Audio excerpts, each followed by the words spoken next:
You're listening to the Anxiety Ridden Moms Club, the podcast for moms who love their kids deeply and still feel anxious, exhausted, and overstimulated.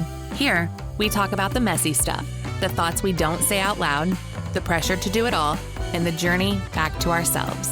Progress over perfection, always. Let's go.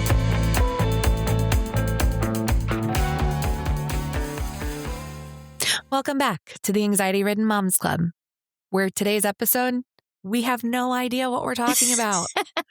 We have so much in our minds.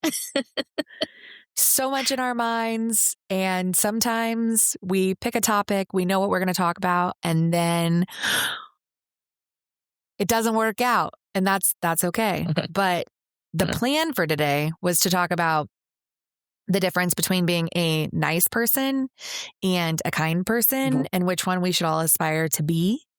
But this is like our fourth take because the words just aren't coming to us. So here we go. And I think that here we go. One of the reasons is that we were getting kind of caught up in the fact that nice versus kind, and nice is superficial and kind is more intentions and doing things and deeper, right? It's deeper, which just kind of like got us talking about like grandparents and how the world is not the same anymore.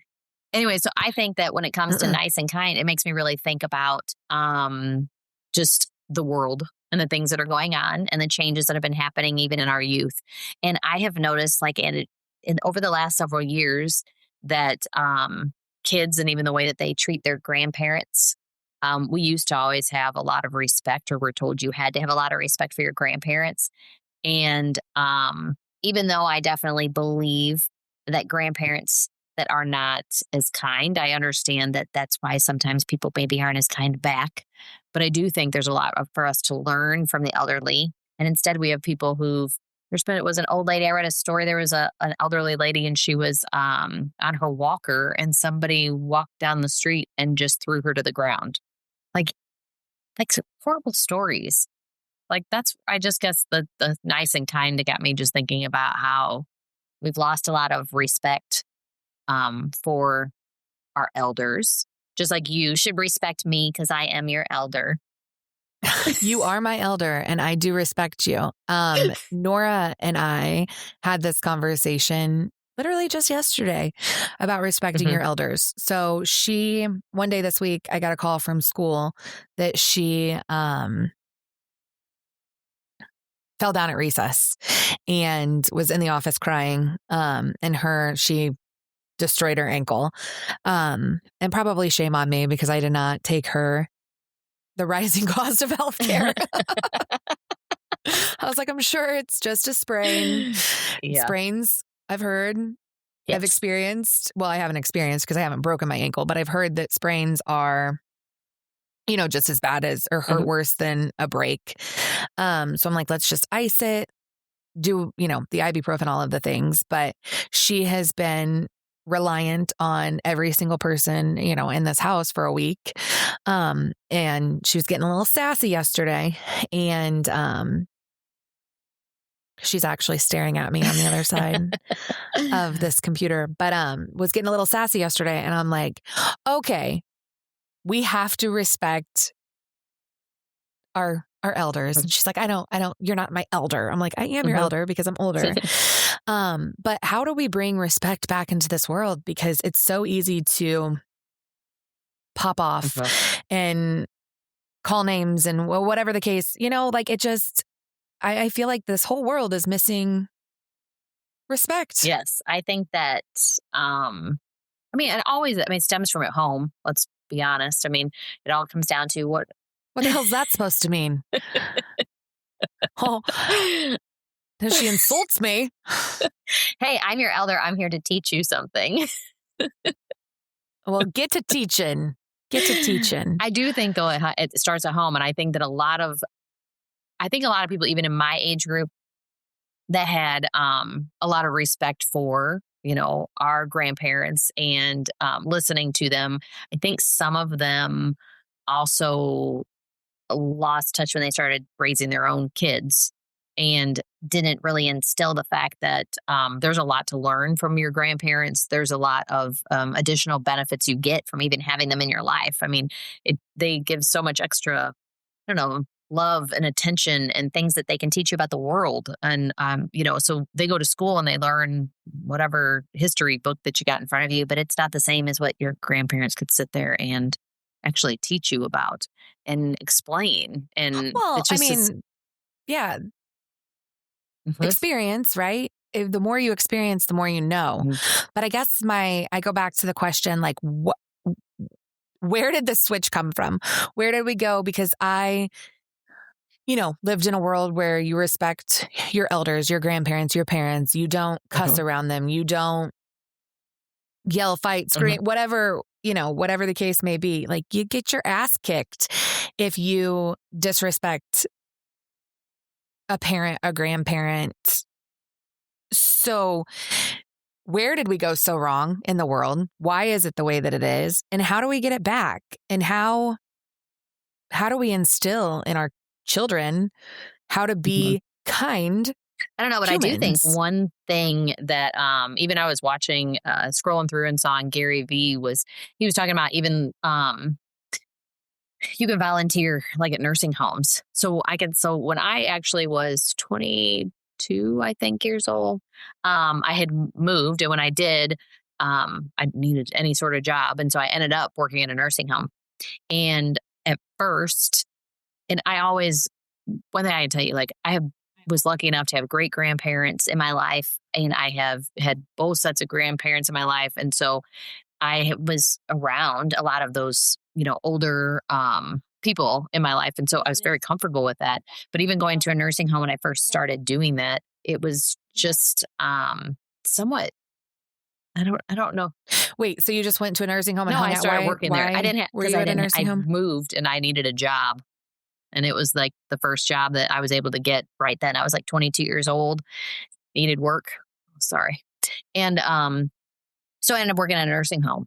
And honestly, I even was telling my daughter this recently. I'm like, I had a time where there was aides that always would help like feed some of the people who needed help.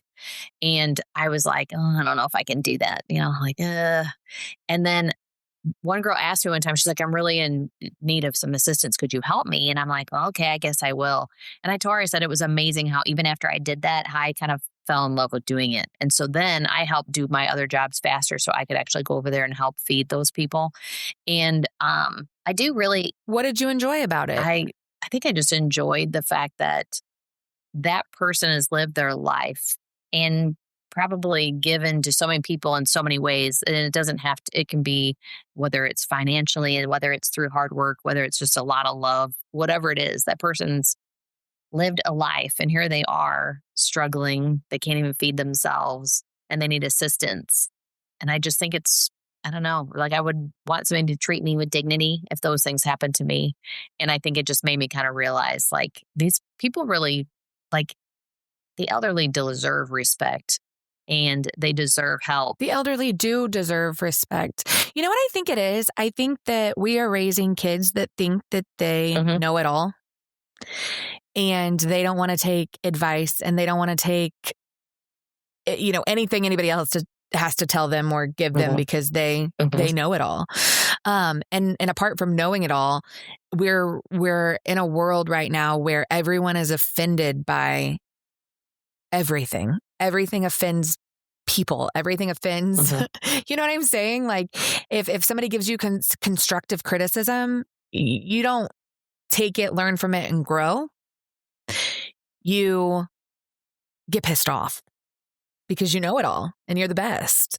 And Well, it's no different than when I was a kid. The neighbors who are down the you? street, if they saw you doing something you weren't supposed to do and they went to your parents' home, your parents listened.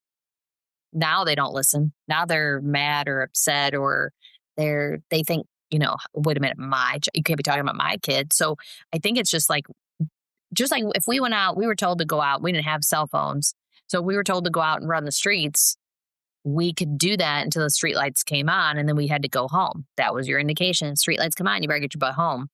But during that time, I think somewhat to some degree, parents also knew other people were watching their kids. So like if you did something You knew to respect the other people's property, the other people's lawn.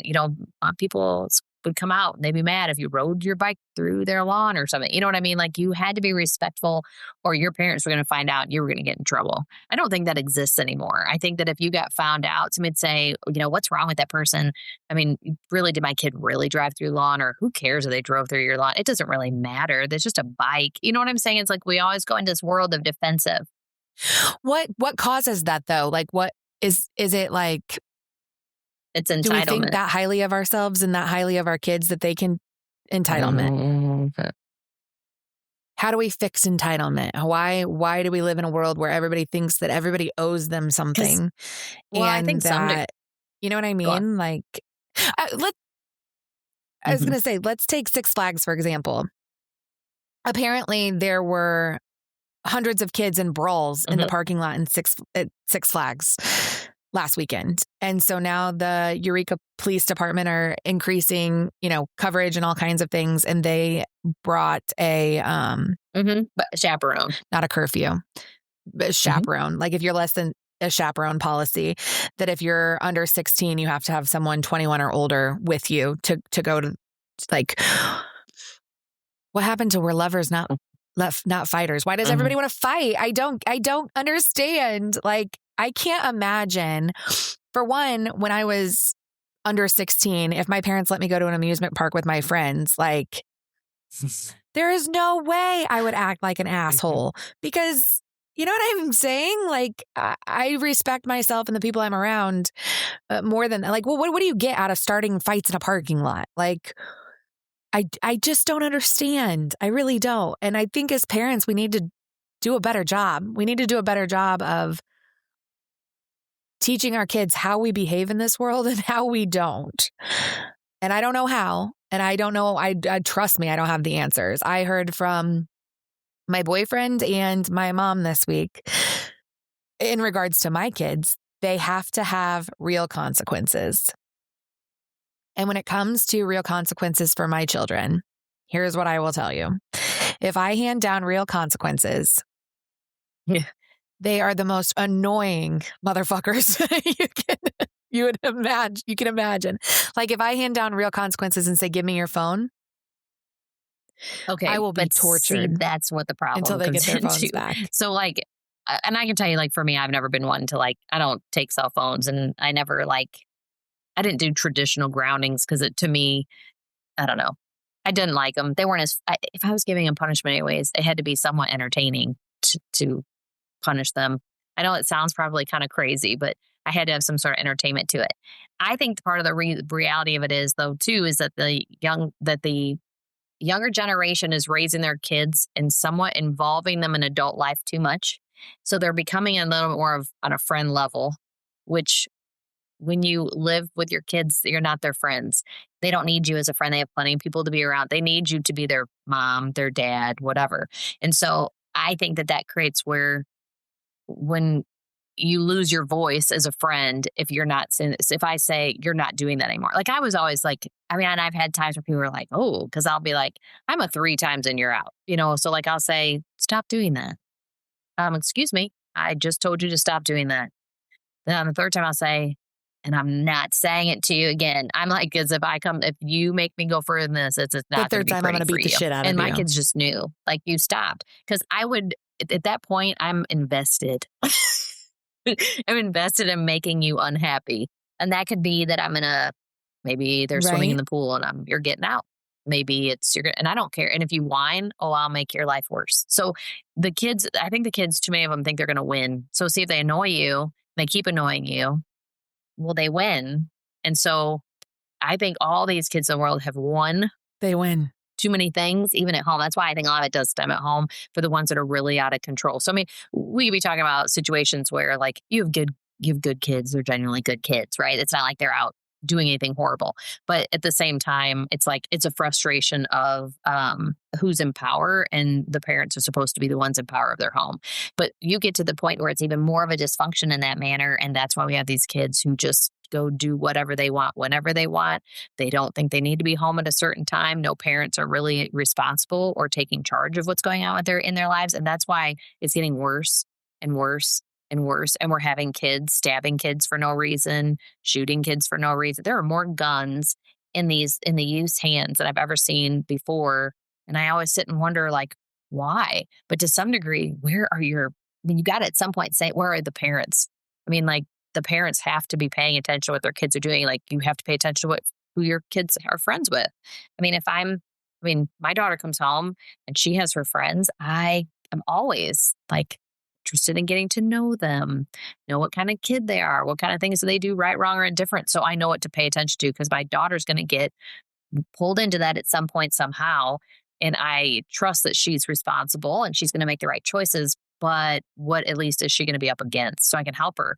And I think that if you have kids in situations where that type of the friendships can really bring them down a bad path, makes it worse and worse and worse. Because I mean, honestly, I just can't for the life of me fathom anybody when I was young putting their hands on someone who was your elder.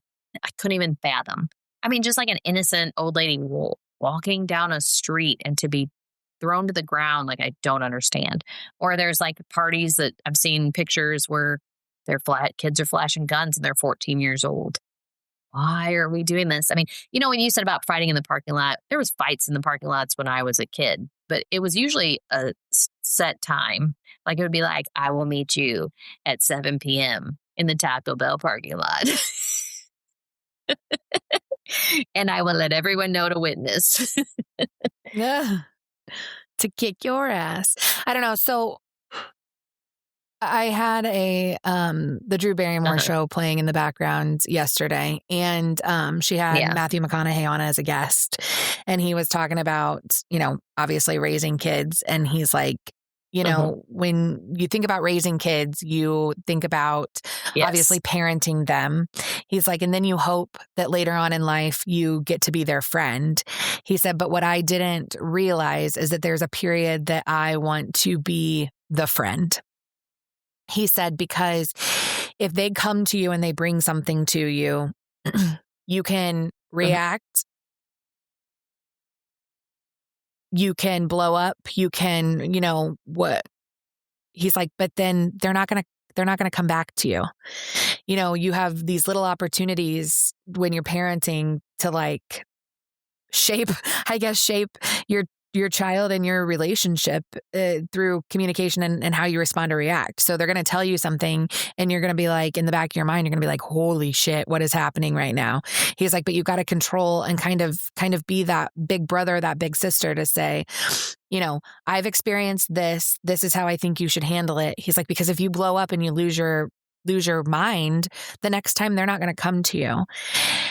And I just think that it speaks to a lot of the struggles that I have as a parent, that it's like, I want a parent, but I also want them to feel comfortable coming to me. And I want them, especially, hey, now I'm divorced, and like, why it's going to be turning 16 before long. And then after 16 comes 18. And like, I'm petrified of the day he comes to me and is like, I want to live with my dad. And so it's like, well, if I have consequences and hold him accountable here, and on the flip side, his dad doesn't, where is he going to want to be? And that scares the shit out of me. And I think that sometimes affects my parenting or the decisions that I make because I'm so scared. Okay. So I'm pushing my kid away. All this. But am I raising an asshole? Okay. So in my opinion, I understand the idea of okay, like I want my daughter, especially being girls, it's easier to even find yourself being like, I want her to be someone on a friend level. But I think that I have it so much in my mind of we will become friends as she gets older. But that doesn't mean that when all of a sudden your kid comes to you with a hard decision, parenting doesn't mean I'm here to discipline you, yell at you, and tell you can't. That doesn't make me all of a sudden their friend either. Like, I think you have to be that we can have fun. I think that's a huge part. I think if your kids have fun with you, if you go places and do things, you laugh, you joke, you have a good time. That's kind of your, somewhat form, I guess, of a friendship. But the reality of it is at the end of the day, I'm mom.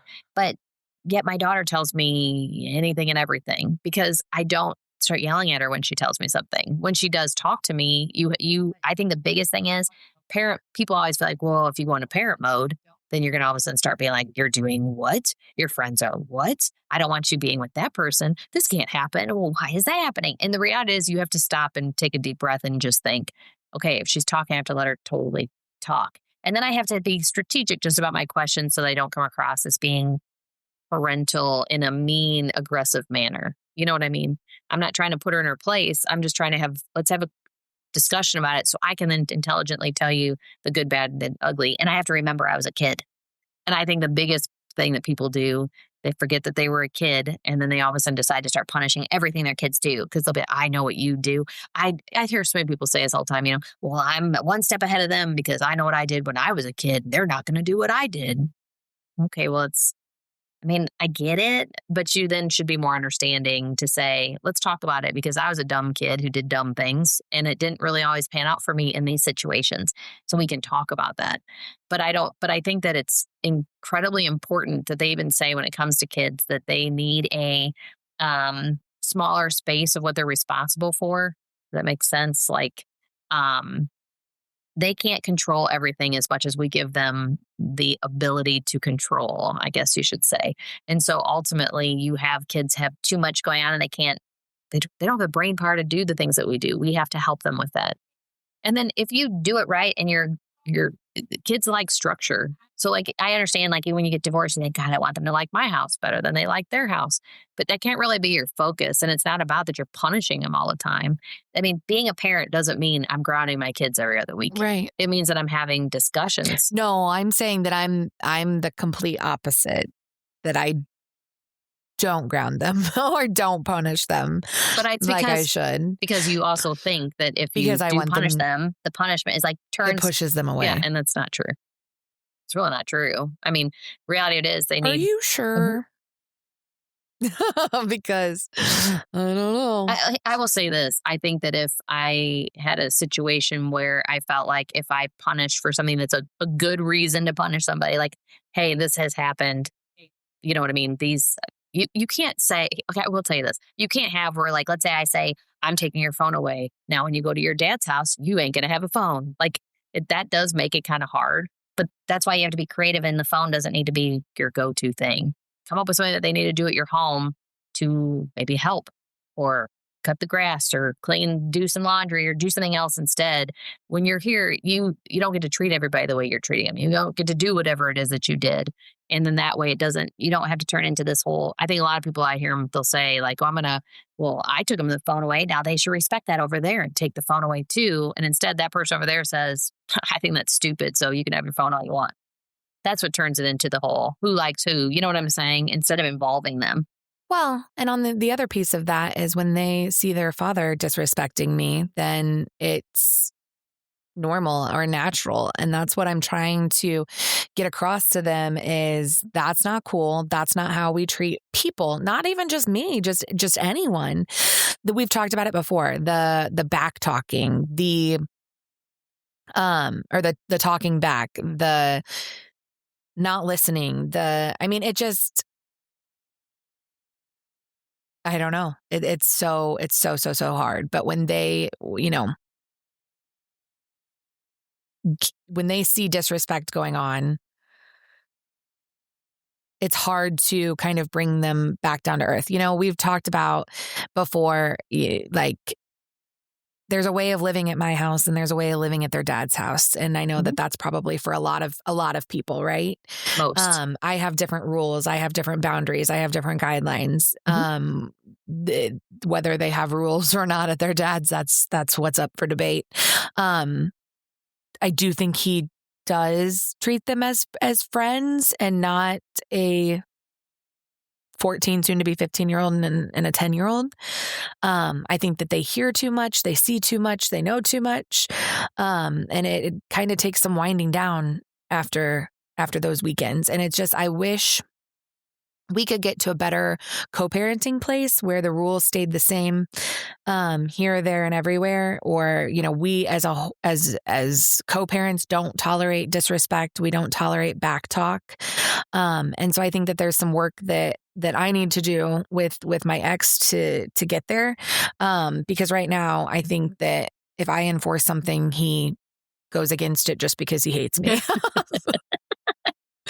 And, whatever. But I think it's kind of hard. I think the problem is there's a lot of people who are in divorce situations and the person that they're divorced from, they don't have a working relationship. That's extremely common. So I think in theory, I think it would be amazing if the two of you could come on the same grounds, the same ideas, and do everything the same, and that way would break some tension. But then we probably wouldn't be divorced. We don't like each other that much. And it's this damn ankle of Nora's, because normally I stay in the house, he picks him up, he whatever. But now I have to like take her to the car, and then there's brawl, and then it's just like, God bless America. And it reminds me why I'm divorced, and vice versa. He doesn't like me as much as I don't like him. So but it doesn't do our kids any favors by any means. And that sucks. And so we've got to figure out how to better co-parent, but again, have the same boundaries. Like, we don't backtalk. We don't stay up until 2 a.m. on a school. Like, we have to have some of the same rules and guidelines, or we will have assholes, or we will have people that, if mom says no, we go to dad, and then dad buys it anyway, or vice versa. And hey, I'm not an angel. I'm sure that there are things that I've done, said, or allowed them to do out of spite. Knowing that their dad's not going to love it. And, I need to do a better job, because I'm shaping the adults that they're going to become. And if they know that they can whine and fight and just go somewhere else and get their way, you know what I mean? Like, I definitely have to do a better job and have better boundaries and parent them more than trying to be their friend. I just think since the divorce, I've definitely leaned more heavily on wanting them to want to be with me more, want them to be at my house more, to have the better vacations and all of these things. And at the end of the day, none of that's going to matter if they're assholes as adults. And so I have to do a better job. I think the problem is a lot of people get a divorce and then get into a competition. It's not a competition. You have to let all that go. I think a lot of people do this. It's like, well, I want to make sure my vacation seems more fun, more exciting. I want them to be like, they liked it at my house better because I put on a better show for the holidays. I gave them better presents than the other person gave them. I did something that's cooler than everybody else does. And I think really it's more about talking to the kids about just planning things together and what they like, so that when they're there, that they enjoy it. I heard this one guy talking. I can't say, I don't remember who it was, and I don't agree with everything he was talking about. But one thing he did talk about was even having your kids plan the vacation, and that sometimes when the kids plan it, they need to come up with where you're going to go, flights and everything. And he was talking about how you'd be shocked that when you have your kids do this, that they'll save you $1,000. They're like, it's just amazing. And they're like, he's like, but then they're more excited about going on that trip because they kind of helped plan it. And I think that what it is more or less that I don't know about that. But I feel like we'd be in some foreign country, and you have to look at it this way. You have to make your kids a part of what you're doing. And I think that that's all that matters. If the kids feel like they're a part of something at your house, then they're always going to feel a part of something at your house, rather than, did you like it here better than that place? And that's what people get caught up into. And then you think, oh my God, well then now you got mad at me because I got mad at you for this. And now you're at your dad's house, and now you're having fun. Now you're this and that and this. So I better not do anything. And that's not true. Your house is your house and should be the same at all times, regardless of anything they do at the other person's house. Because I think you should always be able to explain. Like, if I got mad at the kids and I told them they're going to go to their rooms or whatever the deal was, I would later go and talk to them about it. Here's the deal. I'm not mad. I'm not angry. It's not like I'm sitting around and hold on to what my kids did to me or anything else. I just let them know, though, that at the same time, you're going to not be allowed to do those things in my home, because it shouldn't be tolerated, and this is why. But that doesn't change anything in our relationship. And then once they think they understand it, again, then they leave. They don't have it in their mind like, well, my mom just was screaming at me and we just got in trouble. It's more about they just left feeling like, okay, everything's fine. There's no problem. It's good. It's over with. You know what I mean? Right. I think too many people get caught up in that. Boundaries and consistency is key. I think is key. Boundaries, consistency, quit worrying about it. And no, you know what I mean, like what they're doing, or even dealing with them. I mean, it does stink. I mean, I'm like you. I liked it better when you just keep it to where they drop off at the curb and I'll stay in the house, and just makes life a little better, a little easier. The more you can limit any of those interactions can be good for certain people. So I understand completely. I know. It goes hand in hand. If they disrespect me, then they're going to disrespect, Mhm. anyone. And I don't want to raise assholes. I want to raise kind people. And we're working on it every single day. This 2026, we've said it once, we've said it 100 times. It's the year to get uncomfortable. And that means getting uncomfortable in every relationship that I have. That is with my ex, call him a baby daddy, if you will. Getting uncomfortable with my kids at times, you know what I mean? Just setting boundaries, communicating, not just avoiding a situation because it's easier. I feel like that happens often where I just let them be the asshole because it's easier than having to hit it head on. Where we're growing this year, and we're having these uncomfortable conversations, and we're doing the uncomfortable things. So we raise kind individuals, and yes, honestly, it's one day at a time. But as long as we're doing it the right way, and we're trying things different. Sometimes something doesn't work. We can redo it the next time. Make it better, and make sure at the end of the day that we maybe choose some things to teach our kids about kindness, and maybe get them involved in doing something kind. Just like Gary Vee said, you could always do things at a nursing home. Take them to a nursing home. I'm going to take them to a nursing home. They're going to volunteer.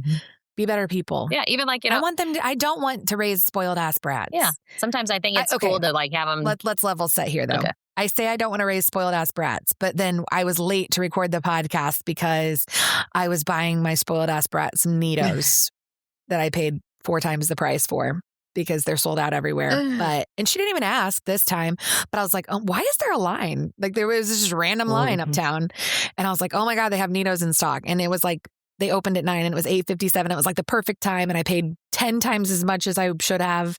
But I got her some Neatos, and it's like but split personalities. I don't know that I want to be responsible and not raise spoiled ass brats. And then I enable the spoiled ass brat.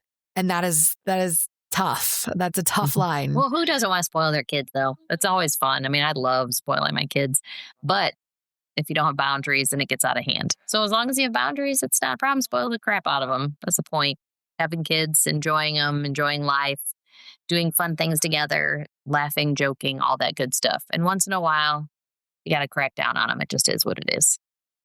It's called life. And I think I will say, as far as Nora goes, and she's watching us live right now, so shout out to Nora. We had the conversation about respecting everyone. And she came back and issued some apologies a little while later to me, to Brad. I think that she sat there and thought about the way she was hateful and came back and apologized. And that made me super duper proud. I am so proud of her and Wyatt, and a lot of things they do. There are just some things that are very questionable. Yeah, just keep working on it. And really, it is truly about how bonded you are with your kids and the relationships that you can have. And I'm very proud of Nora, too, for doing that, because that's a big deal. That's a really big deal. It is. It really is. All right. Well, that's a wrap for today. Is that a wrap for today? Our very first podcast on video. Right. So let's see. We'll see when we edit what this thing happens. Keep that in mind. This is our first video. So if you don't like it, don't judge too hard this time. We'll get better. We are going to get better. We are going to get better. And we're actually going to go live. Yes. Later on this week. Yes. So stay tuned for that. We'll have lots. Yeah. Bear with us. We're trying some new things. We're getting out of our comfort zone. So like I said, the very first podcast with video, we're going to go live later this week. We're super excited about it. So keep an eye out on our social medias for all the exciting things to come. This is the year of 2026. For today, uncomfortable. We're going to be uncomfortable. Yes. And that's a wrap. Have a great day. Thanks for spending time with us. Take what you need, leave what you don't, and be gentle with yourself. And if you want to stay connected, follow us on Facebook, Instagram, and TikTok at the ARMC. And remember, you're not broken, you're becoming. We'll see you next time.